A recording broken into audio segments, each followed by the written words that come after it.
What's going on, y'all? It's your man, Stephen Bardo, coming at you with another edition of Bardo's Breakdown.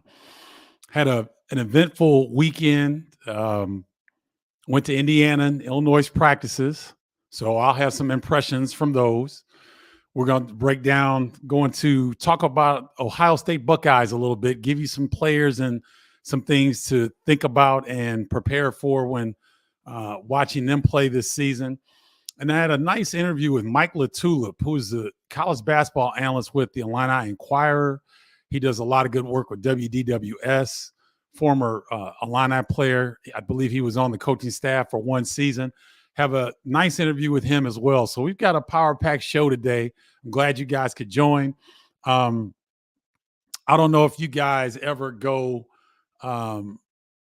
first, if you want to join the tribe via text me 312-847-2739. You can also join via the newsletter, stephenbardo.com/college-basketball-newsletter.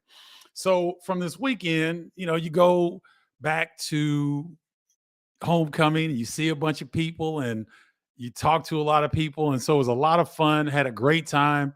I would encourage all of you, if you do have a situation where you can go back to a homecoming, definitely take advantage of it, because you see people that you haven't seen in a long time and it brings back great memories. At least it does for me.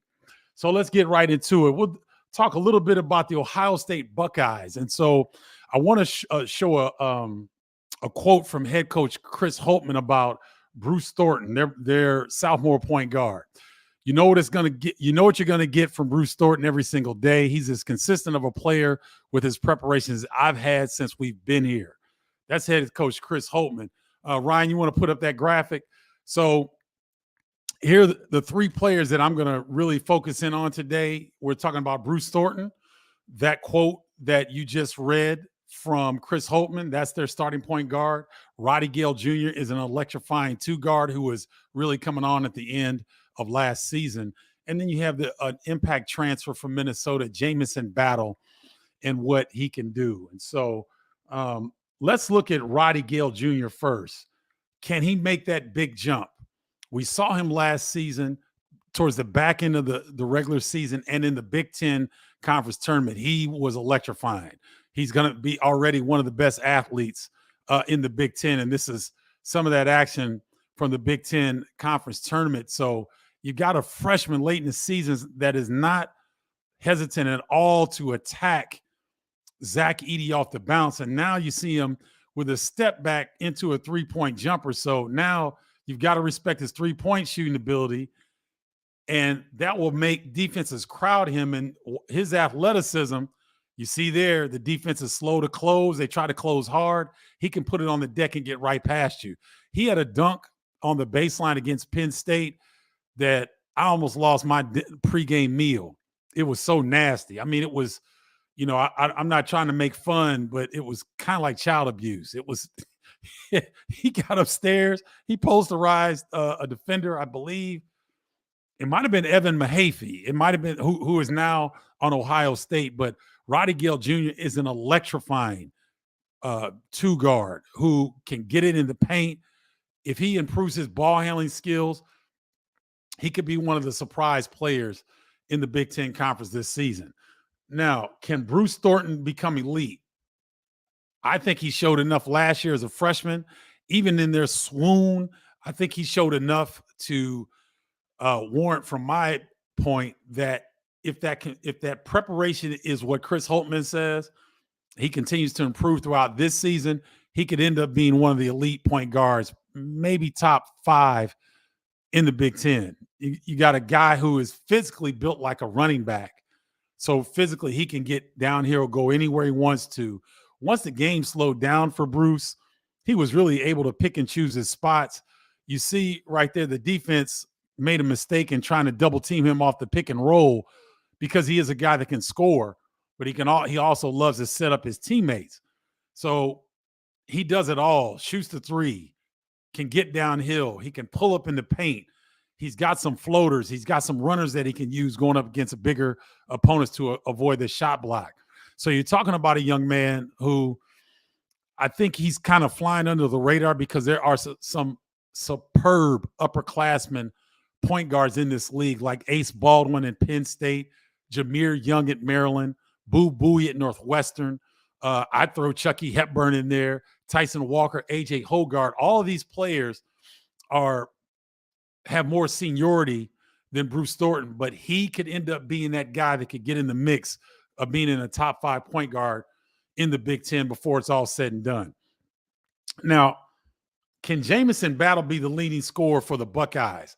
He certainly has shown the ability to score in the Big Ten when he was with the Minnesota Gophers. He was opposite of Dawson Garcia, and this is a left-handed wing guy that can shoot the three. He gets to the rim. I'd like to see him be a little bit more consistent putting it on the deck. I think he settles for the three too much, but you can see why he does settle for the three, because he can knock that thing down. And generally, lefties have an advantage offensively over right-handed players because you don't see them as frequently. And so within an Ohio State system, what Chris Holtmann can do and put guys in position, I think you can see Jamison take advantage of his skill set a little bit better than just becoming a standstill three-point shooter. He was more than that at Minnesota, but I'd like to see his game be a little bit more well-rounded, maybe get on the glass a little bit better because he's got that size and athleticism that I think he could improve on the rebounding side. But this is a young man that I think he may end up really coming into his own once he figures out what Ohio State's trying to do from a game time situation. He's smart enough to pick up the concepts, no doubt about it, in practice. But when those lights come on, it's a whole different story. So that's kind of our quick breakdown and some players that I want you guys to focus on for this upcoming season with the Ohio State Buckeyes. Now, I shared with you guys that I went to 2 practices over the weekend with my man, Gene Cross, who is the head of scouting for the New York Knicks, director of scouting for the New York Knicks. And it was a fantastic time because not only did we, go to the practices, we also enjoyed some beverages talking about some of the guys at the practice. So, and through a homecoming in because Gene is an Illini. So it was a great weekend. But my impressions from Indiana's practice. First off, let me say that it was unfortunate to see that Mackenzie Mbako got in trouble with the law over the weekend. It appears as though he had a tough time at a Taco Bell after 2 a.m. The police were called. He was resisting arrest. And so he's got 2 misdemeanors. And so hopefully that can get cleared up. He may have to do a couple game suspension, but let me tell you something. This freshman, I said Peyton Sanford is the best shooter in the Big Ten last week on Bardo's breakdown. Now seeing him, Mackenzie Mbako, I'm still going to go with Peyton Sanford. Pardon me, because I've seen Peyton do it at the Big Ten level, but Mackenzie at 6'8", runs the floor hard, spots up. This dude has a flamethrower. Great mechanics, no wasted motion, gets into the shooting pocket extremely quickly and can flat out shoot the ball. And if he can improve his game overall, it doesn't appear that he's comfortable putting it on the deck under duress. I didn't see a lot of that in that practice. I'm not sure that's a skill set that he's most comfortable with yet, but he's got good length. He really shoots the ball well. And one of our Big Ten Network colleagues, Trey Demps, compared him to Steven Jackson. And I thought, wow, before going and watch him practice, I thought, wow, that's an interesting comparison. And now I can see why Trey Demps compares him to a Steven Jackson with the ability to knock down shooter, a similar size, probably going to end up being a straight line driver, not going to be a guy that's going to be crazy creative with the ball in his hands, but a very skilled shooter. Will be one of the best shooters in the NBA draft this season if all goes well for him and he has a good showing this season at Indiana. He has the type of elite shooting that he could be a first rounder, possibly lottery if things turn out well for him and the Indiana Hoosiers making a deep run. Kel'el Ware, the 7-footer for Indiana, guys, he's a lip-licking, tantalizing talent. I see why people are really high on this young man. The thing about Kel'el is going to be his motor. He's a soft-spoken young man, but boys, he is uber skilled. You talk about shoot the jumper. He's got range on his jumper, light on his feet. Defensively, he's so long that he can cover up for a lot of mistakes. And he runs the floor like a deer. He's got great lower body. His upper body isn't quite as developed as his lower body, but his legs, he's got great legs. So he can hold his own in the post. Mike Woodson told me in an interview that he's put on about 15 pounds in the offseason, so he's gotten stronger, working with Indiana Hoosiers strength and conditioning coach Cliff Marshall, who does a fantastic job. And so Kel'el Ware has worked on his body. He's learning the system. And I tell you what, if he can become more consistent with his motor, Indiana has a player on their hands. Malik Renew is slimmed down, not quite as heavy as he was last season. His three-point shot has improved. The release is a little bit slow, but I think it's going to be okay because he could be a small ball 5. He can be a 4 that pick and pops, but he shot the ball with confidence, and we already know what he can do from a passing standpoint and being in the post, making really good decisions. The two players that I was surprised to hear the Indiana coaching staff really want to see improve and that they said will be a key to their club is Caleb Banks and CJ Gunn. They already know what they're going to get with Xavier Johnson. They already know what they're getting with Trey Galloway. But CJ Gunn and Caleb Banks will be key for Indiana this season. Now, when I went to watch practice, Caleb Banks was out with a groin injury, so I didn't get a chance to see him play. But I saw CJ Gunn, and they're running pin down curls to get him into the lane to try to get him a good look and a jumper. This is a young man that possesses a lot of upside. Bouncy, rangy athlete, really has amnesia as a scorer. If he misses 4 in a row, he's going to elevate on that 5th with confidence. So CJ Gunn, I got a chance to talk to him after practice. I was telling him how important he's going to be to what the Indiana Hoosiers are trying to do. And so I try to give him some encouragement. Any player that I see around the Big Ten Conference or anybody that's playing generally, if I hear something and they may need some encouragement or, you know, the coaching staff says something that I'm a little surprised at, I try to go and share that with those players to give them some confidence that, you know, it may help them. It may give them a boost of energy and confidence and maybe help their game out. I did something similar to Xavier Johnson when he first got to Indiana because he plays with passion. And sometimes his passion was getting the best of him and it was affecting him, which affected his team. And I told Xavier, pulled him to the side before one of the games, I said, you are the key to what the Hoosiers are trying to do. All these people in this venue are coming to watch a Hoosiers team and hopefully win. You have more impact on your team winning than any other player on the floor, including Trace Jackson Davis and Race Thompson at that time. And late in that season, Xavier Johnson had a tremendous run that helped the Hoosiers get into the tournament. So my impressions of Indiana, very, very talented and skilled. They've got really good size and depth up front. Gabe Cupps is going to have to play some time at the point guard position. I don't think Mike Woodson wants to wear out Xavier Johnson, and you don't want to play him too heavy of minutes. And so Gabe Cupps is going to have to play some meaningful minutes at the point guard position. And that kid is tough. He's got moxie. He's got to get a little bit stronger, but he just knows how to play and he makes winning plays. He's got a great feel for the game. So Hoosiers fans, I think you're going to like what you see with Gabe Cupps because you're going to see him get some extended minutes because I don't think Mike Woodson and his staff want to wear out Xavier Johnson early in the season throughout the Big Ten slate so that he doesn't have legs for the NCAA tournament. So Gabe Cupps is a freshman to watch.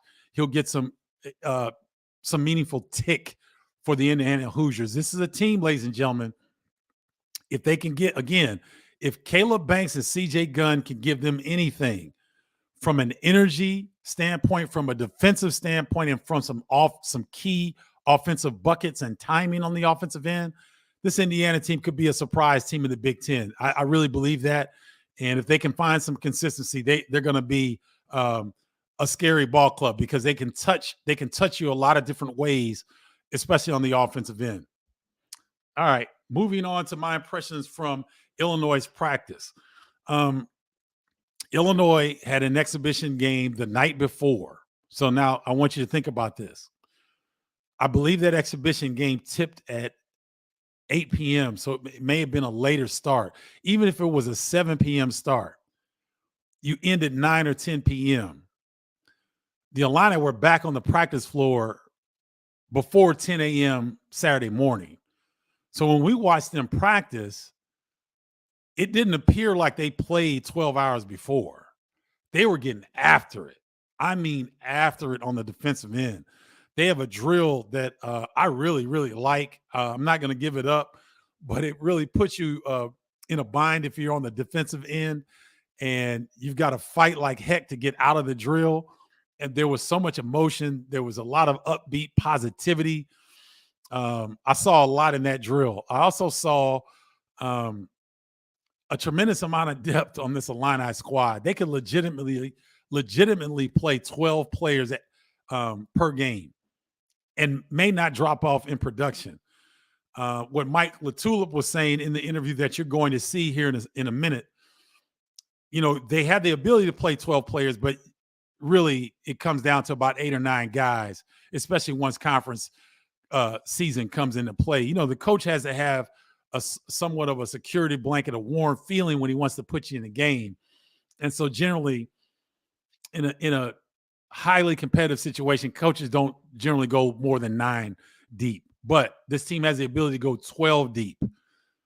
Literally, they are loaded at every position, depth at every position. Dre Gibbs Lawhorn, he can score in a phone booth. Y'all know what I mean by that in terms of being able to score all kind of different ways. I give an example. He put it on the deck. He got in the paint, and a lot of times players will float it and they'll short arm it to try to get it to drop in a swish. Dre went into the lane and shot it from the front off the glass and went right in. That's a very difficult shot to make, but it's a higher percentage shot if you practice it.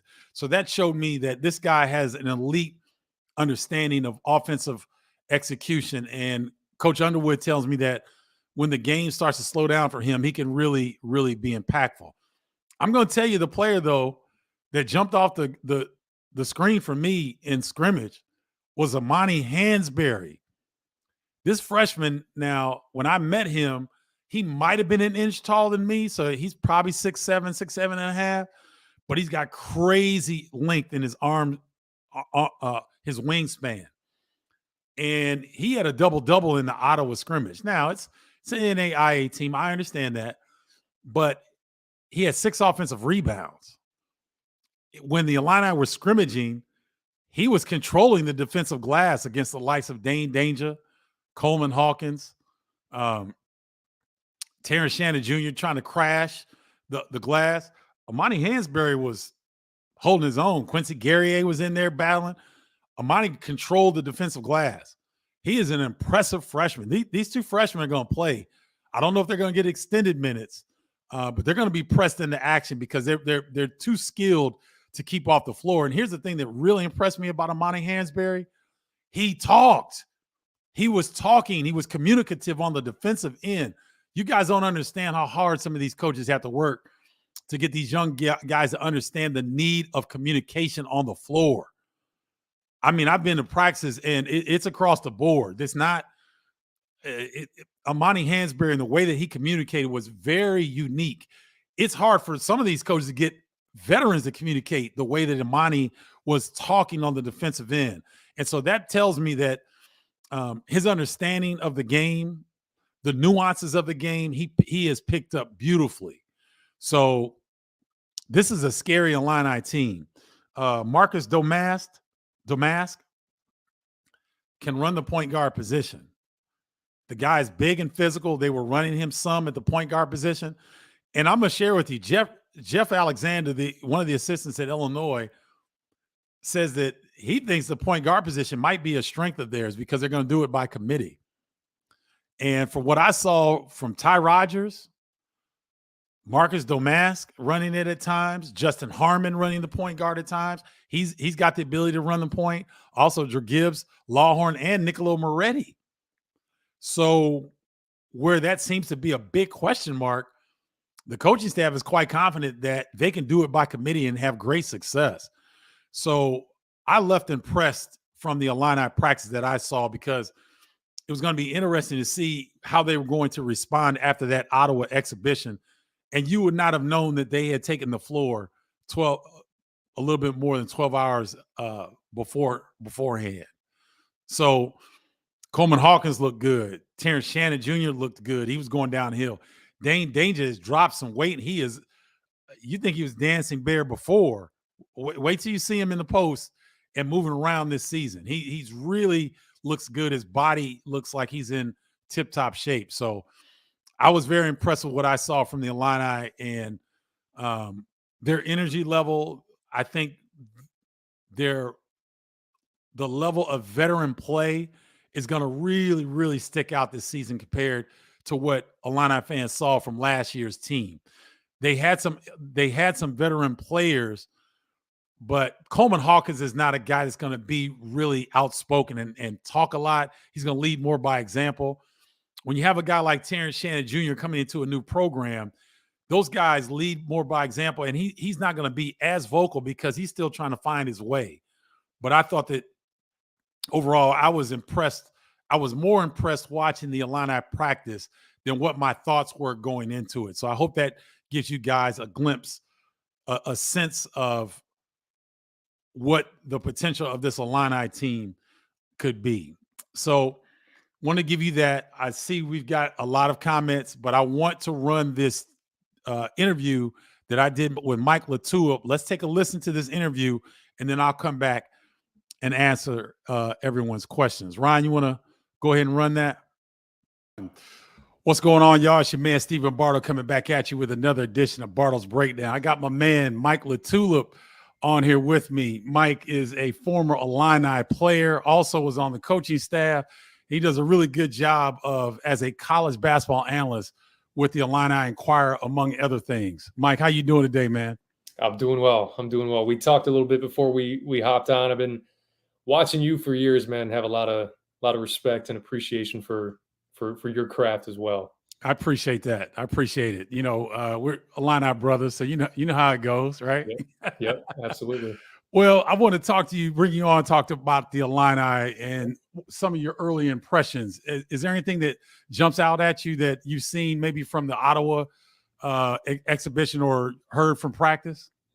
Yeah, I think the first thing that sticks out is just the makeup of this team compared to last year's team. I think, you know, when you trot out a lot of younger guys like last year's team did, I mean, you had Matthew Meyer, you had Hawkins, you had Shannon, Melendez was kind of taking that increased role, but everyone else on that team was kind of experiencing their first glimpse of college basketball. Even Dane Danger played limited minutes at Baylor. So now the thing that kind of jumps off the screen is that you just have a little bit more competence, experience, and what that does for you defensively and offensively. You could tell whether it was Marcus Domask, another step forward for Luke Goody, what Ty Rodgers can be. I know we'll dive into that, but that makeup, I think, will just create a lot more stability for that roster this year. I like that, man. I didn't know what direction you're going to go, but I do like what you're saying. And I went to practice Saturday, went to Indiana Friday, but I was impressed with the depth. And like you said, they got old. It seemed like overnight. So let's hope that, you know, that veteran experience will pay dividends from them moving forward. Who is your key player for the Illini this season? It's a good question, because I think you can go in a myriad of directions with this. I think the knee-jerk one is Ty Rodgers, just what he can add at the point guard position. But I always go back to the guys that are really good for you on a year-to-year basis, Terrence Shannon and Coleman Hawkins. They both need to be good again, because you've brought in a lot of new faces. Even Ty Rodgers is trying to figure things out. So if you want to say Ty Rodgers from the perspective of what he can build into, right? Like if he can take that step as a point guard and become the facilitator and use his size I think that's a direction you could go, but also I look at Terrence Shannon coming into this year knowing that he's the guy. And last year there were maybe some questions. Is it Matthew Meyer? He hadn't been that guy at Texas Tech. And then you see a year of proof of concept, and then you come into it this year and you're like, hey, let's go. Preseason All-American, let's go. Coleman Hawkins, chance to be defensive player of the year, all defensive team, let's go. Like there's a reason you came back. Those two guys need to lead. So those two guys are key. And I know it seems like a cliche answer because they're two of the most talked about guys, but you still need those guys to play well and lead if they want to have a chance of achieving what they want to achieve this year. I agree with you. And I think that you're right. Shannon has a year under his belt. He's more comfortable. He knows the expectations. Coleman Hawkins, at least in practice and what I saw some of the Iowa clips, he seems to be a little bit more settled and not trying to make as many plays maybe as last year. He seems a little bit where he's not overthinking the game. It seems to be a little bit more instinctive and coming to him a little bit more natural, in my opinion. What area does this team need to have more consistency with? I hate to bring up last year's team, but I think a lot of times when you assess a new team, you know the distinction is between those what you saw last year, what plagued you last year, and what you're trying to do this year. And I think, and this is the portal giveth, the portal taketh away, where can you have a quick turnaround? Can you reload quickly in the portal? Absolutely. But can you maintain your culture? And I think that was what Brad Underwood built this culture on. They didn't have very talented teams in those first couple of years, those 12-win seasons, 15-win seasons, but they played hard. Yep. And they played hard all the time. Yep. And even when you set that culture and you set that standard, now when you get an influx of talent, Ayo Dosunmu, Kofi Coburn, you start winning championships because that's the base level, right? Like that is the foundation. So when that foundation gets rocked a little bit by high turnover, guys leave, whether it's for the NBA or they transfer, you bring in all new guys. How do you maintain that culture? Because I thought there were question marks last year around, man, can we honestly assess film if you aren't playing hard and you're not thinking the game? I just, and it drives the coaching staff crazy because do we make a schematic change or do we just need to play hard? Like, and if you play hard and if you're thinking the game, now we can honestly assess film. And they too many times last year, you can point to the two biggest wins of the season, UCLA and Texas, both in non-conference. And I remember talking to Jeremy after that game and saying, I still have a lot of questions because if you remember UCLA, they got down 15. That's right. Texas, they got down 14. Yep. And that continued to be a trend. Like you're not going to have an 8-for-9 Terrence Shannon game from three every game. And like, can you as a young team, which that was last year, now you have an older team, can you come into the film room after beating UCLA, beating Texas and saying, that was one game, glad we got the win. What do we need to get better on? Or is it a younger, 18, 19-year-old mindset? We're good. We just beat a top 5 team in the country.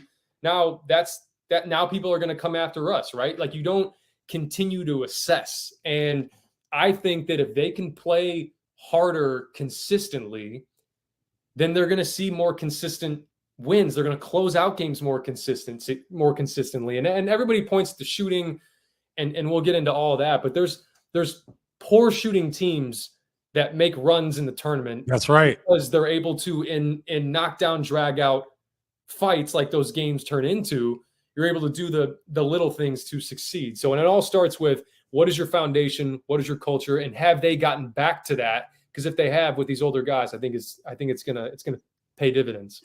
Mike, that's a great point. I was at practice Saturday morning, and it was a Saturday morning after a Friday night exhibition, and these guys were busting their tails. They were getting after it.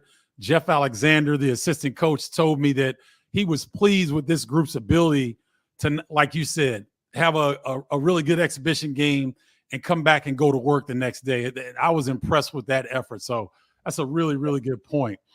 All right, so you kind of touched on a little bit But what do you think is the best case scenario at point guard this season for the Illini? It's the best case scenario is that you feel like you have one. Right. I think with Ty, and I'll start here. Every player still needs time to figure out who they are. Right. And you can be thrusted into a situation or thrusted into a particular role, and you can rep it in practice. But these guys need to see themselves do it in a game, because when it comes to identity for Ty Rodgers, I went back and watched the Arkansas game from the NCAA tournament, which is really the last regular season game that he's played in, or I guess real game that he's played in. And even then, I don't think he had quite figured out. Yeah, I'm cutting, but I need to move because I'm not a floor spacer. And if I just stand in the corner, then guys can sag off me. So that's what I want to see from Ty Rodgers, is how quickly can he develop an identity as a point guard, as a facilitator, because too many times we think about a facilitator as like, bring the ball up, ball screen, come off, hit the back action, pocket pass. And it's so much more than that. Can you lead, right? Your temperament, and we've seen this from point guards previously at Illinois, your temperament and how you handle things, guys look to it. Yes, they'll look to Terrence Shannon. Yes, they'll look to Coleman Hawkins. But if you have a frantic, high turnover point guard, your team tends to follow suit. That's right. But if you can have more of a calming influence, and that's what I think that the step for Ty Rodgers, you didn't shoot it well from the free throw line last year. And for a guy, this mentally, that can affect you. Yes. You let that trickle into other parts of your game, namely running the team. So best case scenario is that Ty Rodgers understands and is self-aware and knows himself and finds that early on. Because I'm telling all Illini fans, he's still going to need a second. I agree. Don't think that this is just, it's ready out of the box, right? He repped it. He did it in Spain a little bit. He did it in practice. So here we go, night one. Here's your point guard. It's not going to be overnight. It just isn't. So, but I also think there's going to be a committee aspect to this. I totally agree with that. Like Marcus Damask flashed in that exhibition game, and it will never be anything that gets him on the top 10 for SportsCenter. But when you see it, right? I cut to the basket. I catch the ball. I felt the guy off the corner come and help. That means the corner guy's open. Boom, right away, kick it. Like that was something they just didn't have last year. And too, that, and I'll go back to the best case scenario. I'll answer the question, Stephen. But you're good, man. Keep going. But I think, look, this as a player, right? And young guys too. If you cut, right, knowing that you might get the ball, you cut more often and you cut harder. Yes. And I think last year that really plagued this team because of the lack of point guard play. There was too much. They got stagnant. Yeah. There were guys that if I drive down the left slot with my left hand, guys standing on the wing on the opposite side like this, not getting into the corner for a drift pass, right? Like I was breaking it all down on film. I was like, move. And I saw it on Friday when that ball's popping. Right? Yep. Guys cut a little harder. Guys are looking for each other, right? Like I know I'm going to pass to you on this because I know you got me when I make that cut. So if they can figure that out and they can be unselfish as a team, because that's the first step, I think, to solving the point guard issues, if you want to call it that. But I'll tie it all back. It's going to be by committee, and it's going to be very predicated on the identity that Ty Rodgers develops early on in the season. It's interesting, Mike, that you bring that up because in Saturday's practice, Marcus Damask was running a lot of time at the point guard position.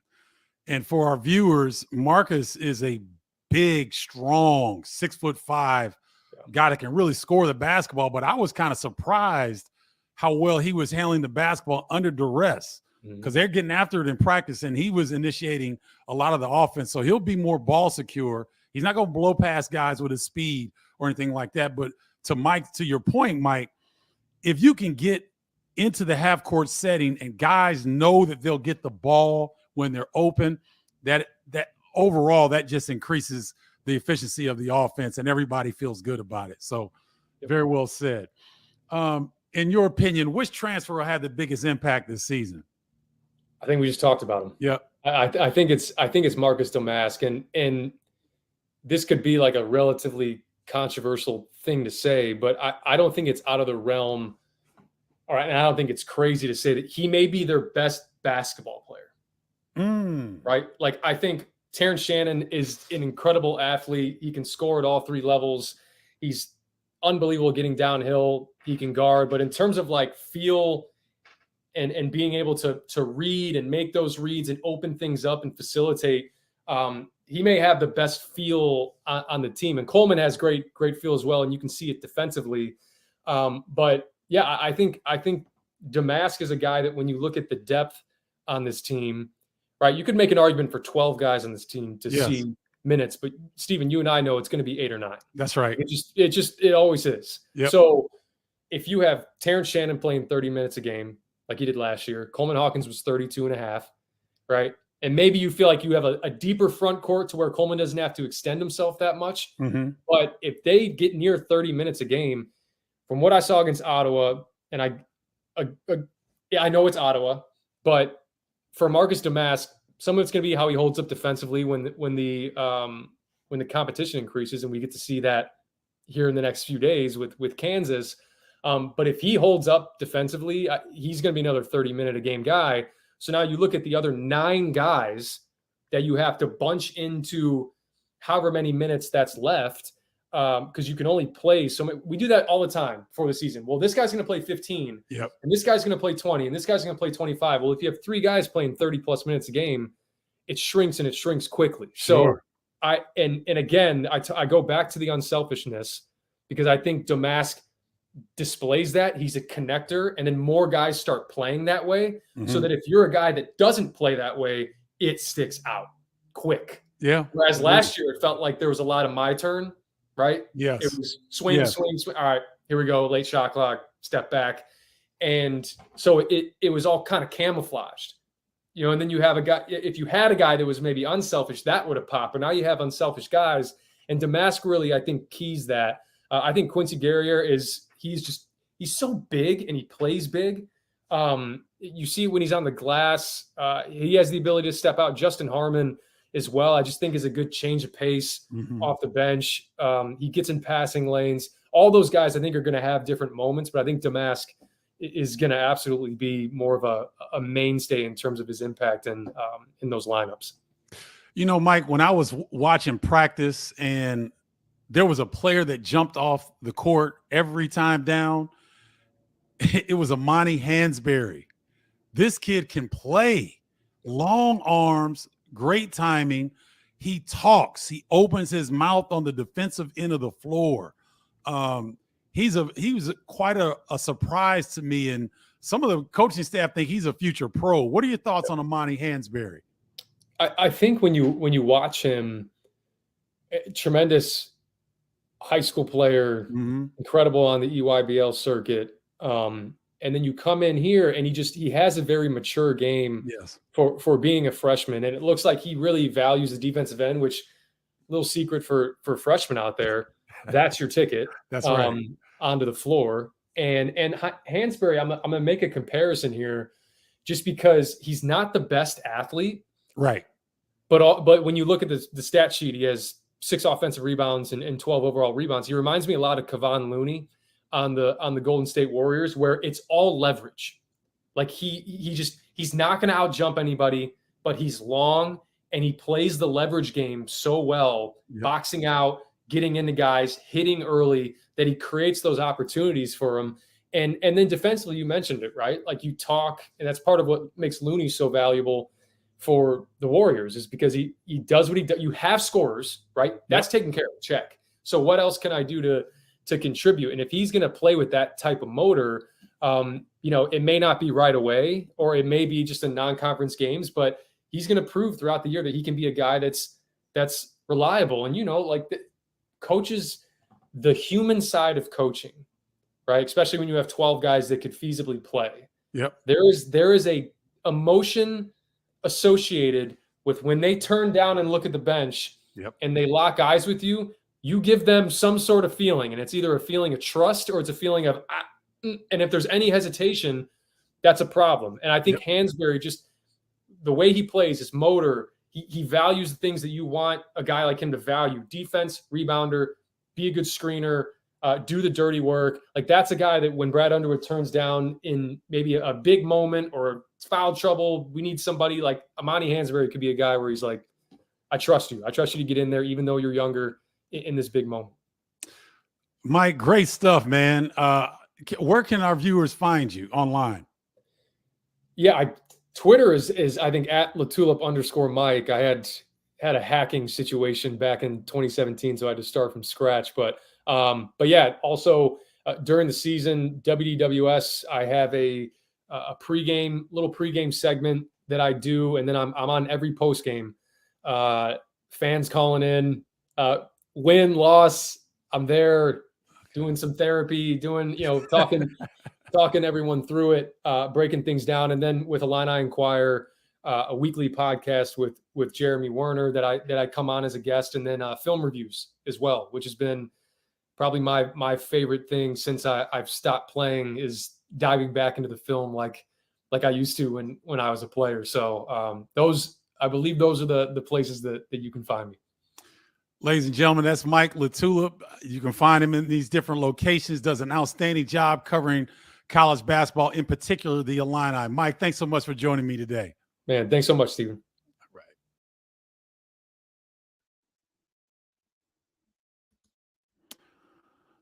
Well, there you have it. There's an interview with Mike LaTulip. You can understand why I had him come on our show. Very knowledgeable, gives great insight. He did some TBT games over the summer. So this is a young man that's starting to really gain traction in our field. And you can see why, because he's very knowledgeable, breaks things down beautifully. And want to thank Mike for coming on and joining us in Bardo's Breakdown. So now we can get, let's see if we can get to some questions here. Let's bring those up.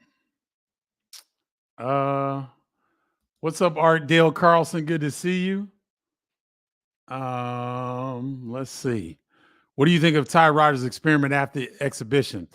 I don't think you're going to get much from watching Ty with an exhibition from Ottawa. I think you'll see, once they get going, you'll see a lot this Sunday against Kansas. I'll tell you that in the exhibition, because you're looking at an elite ball club, top 3 preseason in the country. So we'll learn a lot more about him then.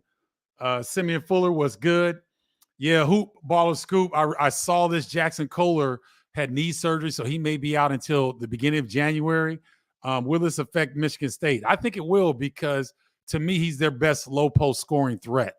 Cooper is really good at rim running, rim protection, offensive rebounding, as is Sissoko. But I think Jackson Kohler is their best, Michigan State's best low post scoring threat. So that will definitely affect what the Spartans are trying to do in the non-conference and speedy recovery to Jackson Kohler there. What's up, Andrew Moody? Does the Illini team have more depth than the last couple seasons? I think so. It seems Illinois always has good depth that has led to success in the last couple of years in the Big Ten. Yeah, Andrew, I think they're even more deep this season. I think their pieces fit together, and they're much older than they were last year. And so when you've got guys like Justin Harmon, Luke Goody, Quincy Guerrier, Dane Danger's now been in the program, Coleman Hawkins, Marcus Domask coming from SIU and had a tremendous run there. You've got older guys that know what to expect day in and day out. So I think the Illini have had good depth over the past few years, Andrew, but I think this depth is better and probably better suited for more consistent success than last season. Good to see you, my man. Thanks for always tuning in. RDFSF. I was impressed with Marcus as well. He does everything. And if you heard Mike LaTulip in the interview, he referenced some of the points that in terms of him touching all aspects of the game. What's up, Derek Thompson? Good to see you. Thanks for joining.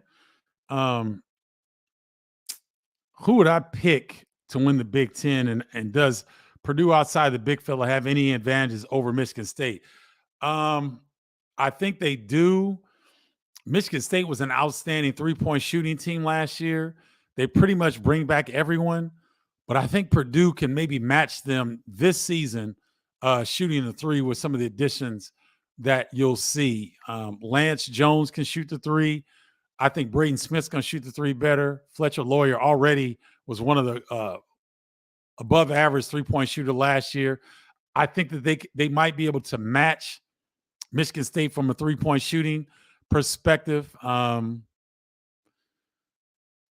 think versatility-wise, Purdue may have a slight edge in what they can do from a versatility standpoint of what they can put on the floor with their different pieces. We'll have to see how that plays out, but I think those might be some areas to look for. I just have a feeling for the Big Ten Conference schedule, I think Michigan State, I think they may, I don't know why, but my gut is telling me that Michigan State can have a slight advantage in the regular season. Now, who goes deeper in the tournament? That could be Purdue. And I know y'all look at me like I'm crazy based on what happened last season, but I keep thinking about that Virginia team that was the first ever number one seed to get knocked out by the 16 I believe it was Townsend State. And they went on the next season, win the national championship. Purdue has that ability. And I know that from the 1989 Flying Illini team, when we were upset in the second round and lost a 10-point lead with under 2 minutes left to Villanova, and we thought that we could have easily gotten to the Elite Eight that season, that was motivation all season and all regular season to get back to that point to prove ourselves that we were a good team. And I think Purdue has that intangible that could really propel them for a deep tournament run. What's up, M. Brotz? Good to see you. Thanks for joining. Hansberry had double-double overseas in limited time as well. The kid can play, ladies and gentlemen. I don't know that, again, I don't think that you're going to see him play more minutes than Dane Danger, than Coleman Hawkins, than Quincy Guerrier. But when you do see him get in the game, you will see his effect, that he's got an uncanny ability to affect every aspect of the game. And he just knows how to play. He's an older soul than his freshman classification. How much did Marcus Domask look? How did he look in practice? He looked really good. He can, you know, that he's a knockdown, standstill shooter. He can post you up. He can post smaller opponents up in the paint and be effective. He can get his shot off on the perimeter. He's not going to like cross you over a spin or anything like that. He's more straight line guy that can make a couple dribbles to create some space to get his shot off or get to the bucket. And he was running some point guard and he looked pretty good at it. So I like what I saw from him. Yeah, I really don't want to comment on this, Ron, because you kind of get it's kind of gray area when you're talking about recruits and what they can do. I'm not going to talk about him visiting Illinois because I don't think that's accurate. I don't know if he was there last week or the week before. Maybe he was. I'm not sure. Phoenix Gill is a very skilled guard at about 6'3". He, to me, from a skill set standpoint, he's better than his dad at the same point when Kendall was entering his junior year of high school. Now, to Kendall's credit, Kendall made tremendous jumps between his junior and senior year in high school and from his sophomore year to junior year in college. I saw they were tremendous jumps. Phoenix is more advanced because he's working with his dad day in, day out to get to this point. Strong hands, his handle's tighter. He's got to get more consistent on his jump shot, but that will come. But he can get downhill. Core-wise, he is really, really strong.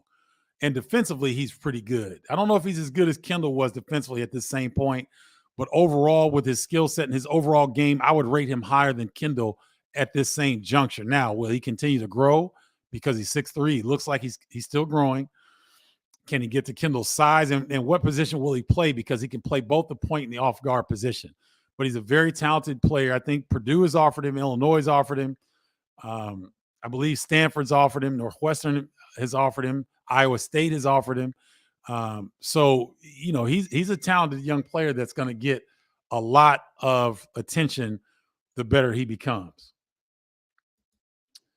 Monty Hansberry is going to be a beast for us for years to come. I wonder if he can do it against higher level teams this season.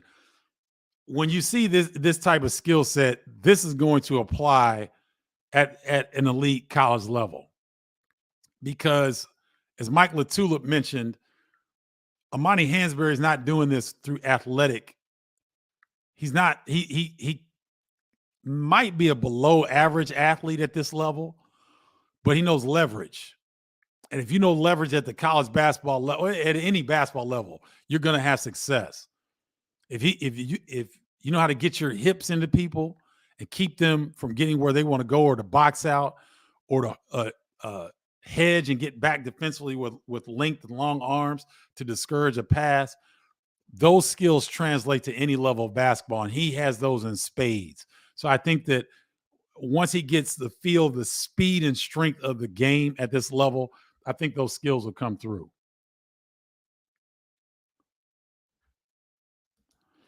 I always wonder over the years why Tom Izzo, having great athletes, doesn't press a lot.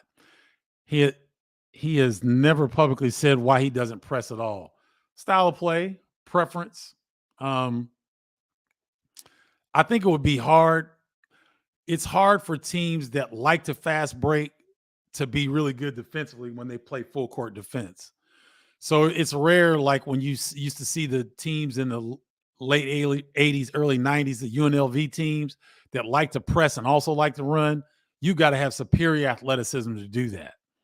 And so, yeah, he's had good athletes, but I just don't think that's the style of play that he prefers. He wants to run on the offensive end, but he wants to sit back, half court defense, and grind your behind and take things away from you that you want to do. But I don't think pressing has ever been in what he likes to do.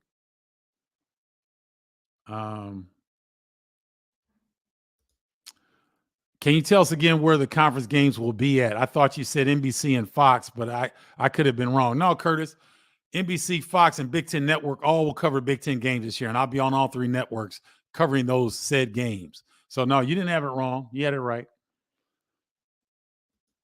I believe Terrence Shannon will have a breakout year, maybe Big Ten Player of the Year. He certainly has the ability to do so. And here's the thing. This season, Terrence won't have to do as much as he did last year. I know that Brad Underwood wants to see Terrence rebound the ball better. So I think you're going to see an emphasis from Terrence getting to both the defensive and offensive glass more frequently than maybe he did last season. But he won't have to handle the basketball as much. He won't have to be as much of a playmaker as he was asked to be last season, and score the basketball and get downhill and be one of the best in the Big Ten to get to the free throw line. That's a lot to ask of a player who is as talented as Terrence is, but it was his first year in the program. Now that he understands what he needs to do, he's got a more well-rounded team around him. I think that he could have the ability to challenge for Big Ten Player of the Year. That's a good, I don't know who said that, Facebook user, but that's a good point. Very well said. Kyrie Thompson, you're not being negative. Good to see you. Thanks for joining. You're not being negative at all. This is reality. Mackenzie Mbako was arrested for 2 misdemeanor charges, 1 criminal trespassing and 1 resisting arrest. He basically was at a Taco Bell at 2 a.m. or after 2 a.m. From the reports that I read, it seems like he got belligerent with the Taco Bell staff, may not have liked the service that he was getting or lack thereof, refused to leave the premises. Taco Bell calls the police. They arrive, ask Mackenzie to move his car. He refuses. They have to break his passenger window with a baton to unlock the doors. They physically removed him from the car, from what the report I read, and he resisted being put in handcuffs. Eventually, he was subdued. I don't know the details on the part that he was subdued, but he was arrested, posted bail, and he was charged with 2 misdemeanors. So hopefully that can get cleared up. I'm sure Mike Woodson being old school and you having to deal with consequences for your actions, I wouldn't be surprised if he had maybe a 2-game suspension, but we'll know more coming out. But those are the facts that I read coming out of Bloomington right now. I'm sure things may change, but that's what I know as of now. So, no, that's not negative at all, Kyrie. That's what's happening right now. So, thanks for sharing that. Do the Illini have any dogs on this team? Well, Terrence Shannon is a lead hunt dog. That dog can hunt. Justin Harmon is a dog. Luke Goody is a dog. Marcus Domask is a dog. Sincere Harris is a dog. I think the Illini have their share of dogs on this roster, and I think you're going to be surprised by this team. I saw some really good chemistry in their practice. They were getting after it. So I like what I saw.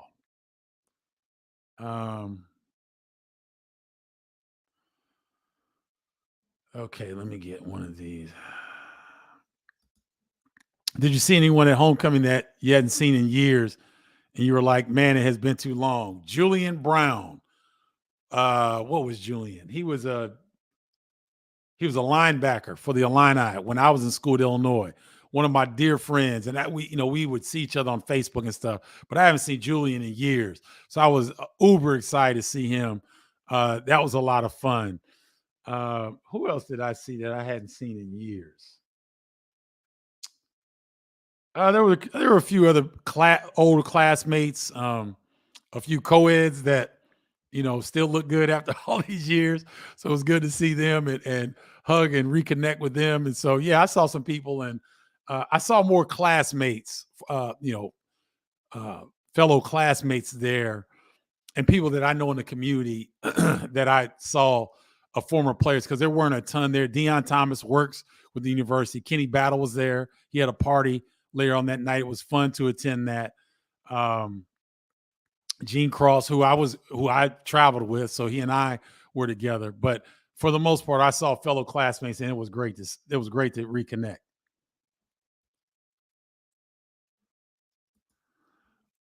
Ty Rogers will start at the point guard, but it's going to be done by committee. You're going to see Marcus Domask have some time there. Dre Gibbs Lawhorn's going to have some time. Nicolo Moretti and Terrence Shannon in certain situations will run the point as well.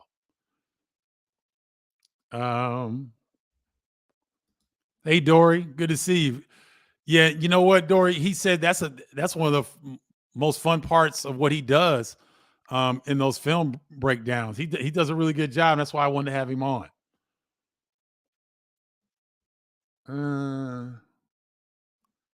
Curtis Dietz, what is Doug Altenberger up to these days?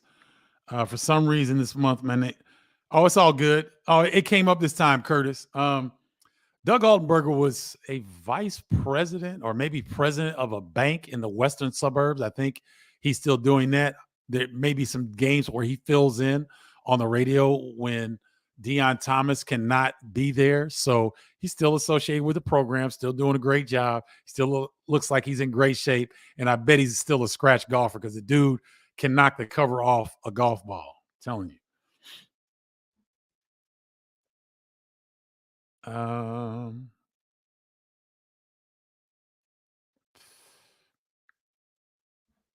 Oh, great question. How do you think they should do scheduling once all these new teams can get added? I think football East team should have a rivalry game where you play that team every year. I think you're going to see that with basketball. They're going to try and retain as many of those rivalries as they possibly can. It's going to be a mixed bag because on the basketball side, I'm not sure you're going to get a chance to play everybody at least once with 18 teams in the league. It's going to be difficult. If you're going to retain rivalries, if you're going to have each team maybe retain one or two of their rivals, then to try to squeeze 17 other teams in will be difficult. But we'll see because they've got a little bit of time to figure it out. And, the Big Ten does a pretty good job in terms of scheduling. Hi, Denise Funches Richardson. Thanks for tuning in. Great interview with Mike. He was spot on with Domask.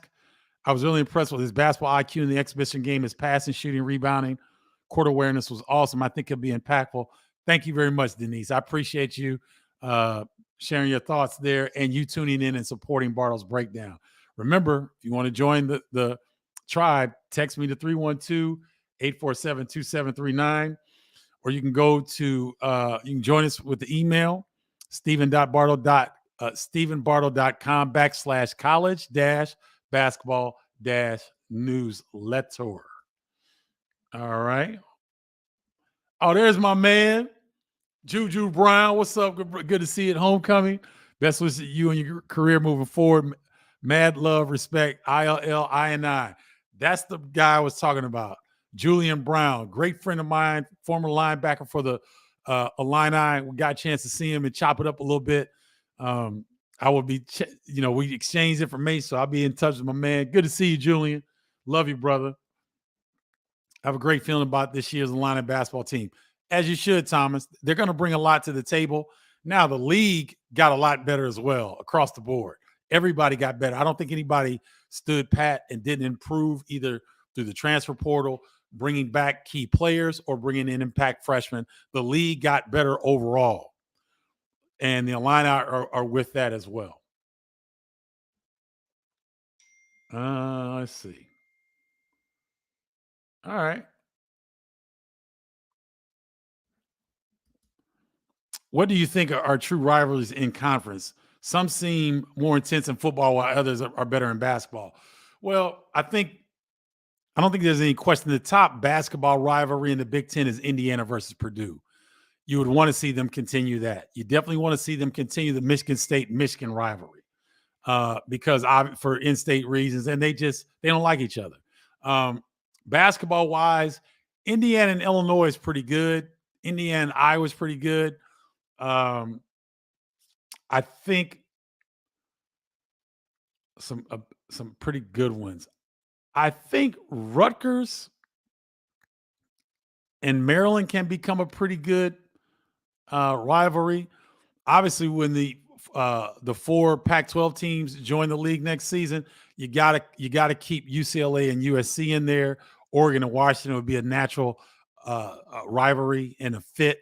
So I think those would kind of make up what you're looking for there, Curtis. Sean Timothy, great question. I think the SEC has really improved. Ken Palm has them ranked probably the second best conference. Big 12 is ranked the best conference. Big 12 got better, but the SEC got a lot better, and the Big 10 got better. So I would look at the SEC and the Big East outside of the Big 12 and the Big 10. I would look at Big East and SEC as leagues that really got better. The Big East is a juggernaut. St. John's going to be a lot better. Rick Pitino has really retooled that roster. They're going to be better. They've got the leading scorer in the country coming in, Jordan Dingle. Marquette is top 5. Creighton is top 10. UConn is top 10. Villanova is going to be a lot better. They're going to be a lot better. So the Big East is going to be really, really good. The SEC with Arkansas, Alabama, Texas. One of the Mississippi teams got a lot. I think it's Ole Miss. They really improved their roster. So you're going to Kentucky and Tennessee. Tennessee is a top 25 team. I believe Kentucky is preseason 25. The SEC got 5 teams in the preseason top 25. So that conference is really going to be something. Bo Singer, that's a good question. It kind of depends on what Tony Petitti feels, because the last regime before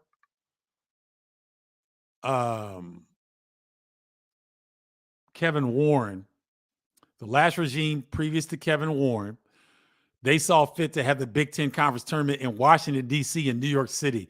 And I thought they were fantastic options. I really liked the different energy that was present at the Verizon Center in D.C. and, of course, Madison Square Garden, because Rutgers was balling. That place was rocking. Then when Michigan State played, I think it was Michigan State played Michigan or something, that place was rocking. So I hope that they spread the love around, spread the economic opportunities for those areas, because think about it. if you got a Big Ten Conference tournament in Los Angeles in early March, the weather will be splendid. No, but I think LA and maybe some different areas would be good to have the Big Ten Conference tournament. All right. That looks like that'll do it for all the questions. Fun show, guys. I don't know if it was as fun for you as this was for me. I'm going to try to get those, like do an interview and have those as part of the show. I think you guys gain a lot more from just having my perspective. So I'll attempt, me and Ryan will attempt to get some other heavy hitters who are very knowledgeable about the programs that you all want to learn about. So give me some feedback, send me a message or comment on this feed. What other teams that you would like to see an insider come on Bardo's Breakdown and kind of share some of their insight about those particular teams. All right. Thank you so much for joining, guys. As always, you guys make this show what it is. Thank you to Mike LaTulip for coming on. Thank you for Ryan Bukovetsky, our producer. And I want to thank you all for taking the time to join in and support Bardo's Breakdown. Until next time, holla, y'all.